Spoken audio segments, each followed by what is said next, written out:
Hi Taurus, welcome to your reading for April the 24th to the 30th. I'm going to get straight to it.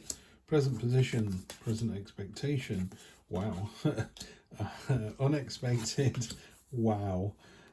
Short-term future, long-term future. Crucible card at the bottom. You're going through the ringer at the minute. There's a bit of a test going on. Other people have failed it, and I think don't put too much pressure on yourself. It's a really, really tough test. Some people are walking away, they just can't bear the thought of it. Others have failed, others are failing, and you're standing tall. You're successful in this. So give yourself credit where it's due. I think, by definition, you're actually in a very strong position straight away. So let's get to it. We've got a fantastic reading here. Not too sure what's going on the actual week, but your headspace around it is really strong. First of all, you got the Fool, which is the all or nothing energy, jumping into the adventure with both feet. Love to see that. Present expectation is real passion and enthusiasm and ready for this new start. So these two are just great cards, particularly if you've got anything to do that's creative. So if you're in a creative field, music, the arts, drawing, colouring in, whatever it is, teacher maybe, or even if you're a baker but you're sort of on the creative artisan side of the baker, I would say that anybody can be creative in the way they approach their life, their job, their relationship, and that's what this is. It's really well placed if you're in a creative kind of endeavour. Unexpected, the High Priestess. Simply put, go with your intuition.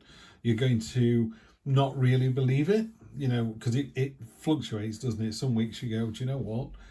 Everything feels a bit weird, a bit subconsciously, a bit gut feeling. And other weeks it feels like it's got to be right down the wire, right down the middle. That isn't one of these weeks. This is a week of listening to the kind of mysteries, the unknown, the things out of the corner of your eye. Signs and portents this week are important. Be careful of your limitations next week. This is a card of... It's not a very pleasant card. We will clarify in a moment with the Norse Tarot, which I'm using for the first time today. But it's a card of either sucking the life force out of somebody else or somebody doing it to you. This sword here is chained to these other four, and this one's doing brilliantly at the expense of the others. Are you knocking off at 5:30 and they're all working till midnight? Or is your boss knocking off at 5:30 and you're all working till midnight? Only you'll know the answer to that. But it's an imbalanced card. It's a card of failure, deceit. It's just an unpleasant card. I don't think it's you, by the way. I think, Taurus, that somebody is doing this to you. So we need to find out why. And then the next 1, 2, 3 weeks, very, very definitely the end of something. 10 of Swords.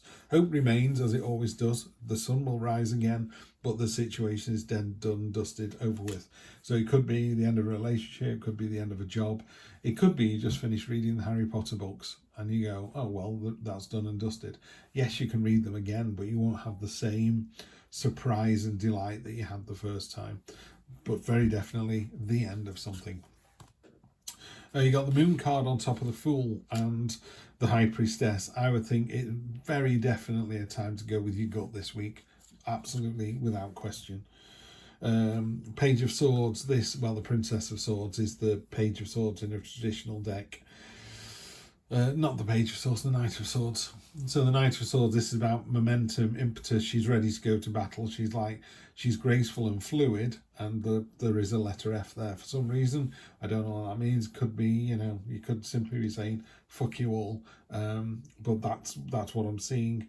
But this Princess of Swords is capable, determined, ready to fight. She's ready to go. At a moment's notice. 8 of... Is that the 8 or the 9? 9 of Pentacles. 9 of Pentacles is it's a card of focus, determination, card of self-worth. It's a card of knowing your own worth. She's got all these pentacles all around her. She's got a treasure chest filled to the brim with gold. If she emptied that out by giving it to whoever, it would be full again the following day. It is a card of abundance and satisfaction, and it's a very aware card. You know that you are able to, that classic phrase, you can't pour from an empty cup. you can pour from your cup because it's ever filling. Yeah, the High Priestess does the same, and the Moon does the same. There's kind of unlimited potential waiting for you if you need it. Then on top of this one, we got the King of Wands. Yeah, be confident, be brave, lead by example. If someone's doing the dirty on you, stand up and call them out on it. One of the easiest things you can do is if you've got a boss that's making you do something that you don't want to do, get them to put it in an email. So you say, you want me to work till 10 o'clock tonight, can you send me an email to that effect? And if they won't send you the email, you're not working till 10 o'clock tonight. Yeah. Why they're making you do it, not somebody else. Why they're making you do it at all. Yeah, maybe they need to employ more staff. But yeah, it's the easiest thing in the world to do.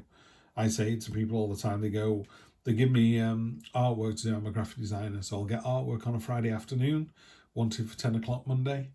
And I go, well, that's 7 hours worth of work. When am I going to do it? They just assume that giving it to you at 5 o'clock on Friday for 10 o'clock on Monday is magically going to get done. I go, am I getting paid overtime? Oh no, we can't afford overtime. What do you want me to do then? I will give it to a freelancer there on contract. We give it to a freelancer then. I don't work weekends for nothing. I've got a wife and family. You should be the same. Don't do something that you don't want to do. Get them to put it in writing, get them to put it in an email, and it'll soon stop. 6 of Wands, wow. After the 10 of Wands, after the end of something, there's a victory coming in. It's a victory of your own making. It's driven by you. That's really interesting. I'm liking that, Taurus. So yeah, I think standing up for yourself will result in a victory. I know it's very simplistic, but that's the way it feels. Feels like a really simple read, this one. Go with your gut this week. Definitely go with your gut. Don't take any poop from anybody, and it'll end up in victory. Let's give you a spirit animal. 33 horse spirit. Freedom is yours. Yeah, there's a couple of things with the horse spirit. One is horses are very interlinked with humans. You know, they're kind of entwined. There's a friend of mine that goes horse riding, and she said horses are good for the soul. This freedom is yours. This is about, you know, sometimes you'll see a horse in the field and they're just gambling about, they're prancing about in the field, just having a fantastic time of it. And that's what it's reminding you to do. Yeah, make sure you're having a fantastic time and really enjoying yourself. Just put yourself out there. Yeah, freedom is yours if you want to take it. Yeah, this is all down to you. No one else is going to do it for you. Yes, it was a tough test, but you came through it. You got the full energy there. You've got this new start. Got the King of Wands, which is very confident, very leading by example. It's a blessing from the universe as well. You know, really stand up for yourself and you'll get the victory. Love it. Have a fantastic week, Taurus. I'll see you next week for more of the same. Take care.